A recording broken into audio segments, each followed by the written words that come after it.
ملکہ زبیدہ جو ہے یہ ہارون الرشید کی بیوی ہے، لیکن اتنی صالحہ تھی کہ جب ہارون الرشید نے چاہا کہ میں اس سے نکاح کروں تو اس نے کہا کہ میں اپنی مرضی کا حق مہر لوں گی۔ تو اس نے کہا کہ ٹھیک ہے، بادشاہوں کے لیے کیا مشکل ہوتا ہے حق مہر ادا کرنا۔ تو اس نے کہا کیا حق مہر لوگی؟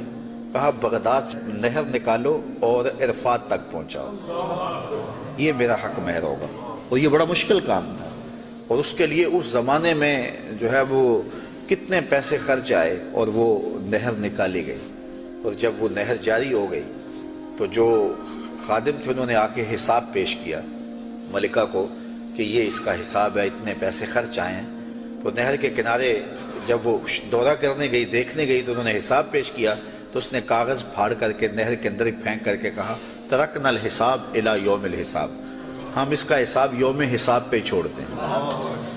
تو وہ نہر پھر جب تک یہ جدید ذرائع نہیں آئے تھے تو حاجیوں کے لیے سیرابی کا باعث بنتی رہی، اور نہر زبیدہ کے آج بھی اثرات جو ہے وہ میدان عرفات کے اندر دیکھے جا سکتے ہیں۔ تو یہ بغداد سے چلتی تھی نہر اور مکہ المکرمہ تک پہنچتی تھی، اور یہ حق مہر تھا زبیدہ خاتون کا۔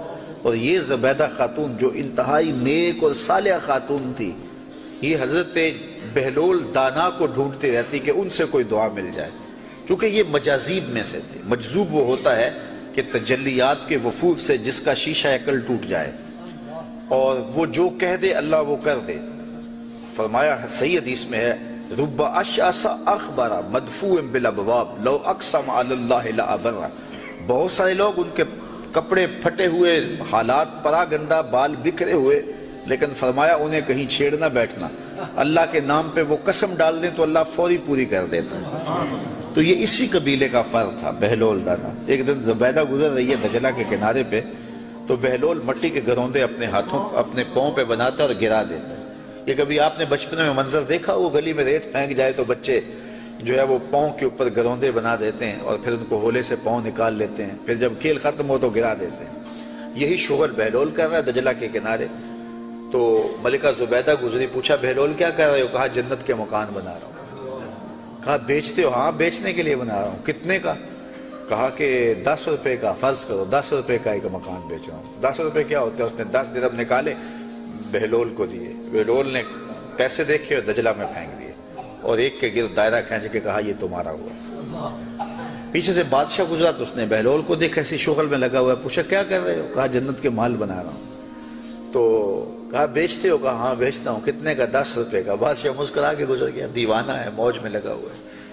اچھا خیر، جب رات پڑی بادشاہ سویا، کیا دیکھتا ہے جنت میں ایک خوبصورت محل ہے کہ اس نے کبھی ایسا محل دیکھا ہی نہیں تھا۔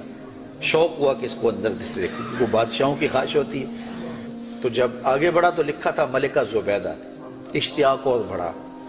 تو پھر آگے بڑھنے لگا، دربان نے روک دیا، کہا یہ میری بیوی کا ہے۔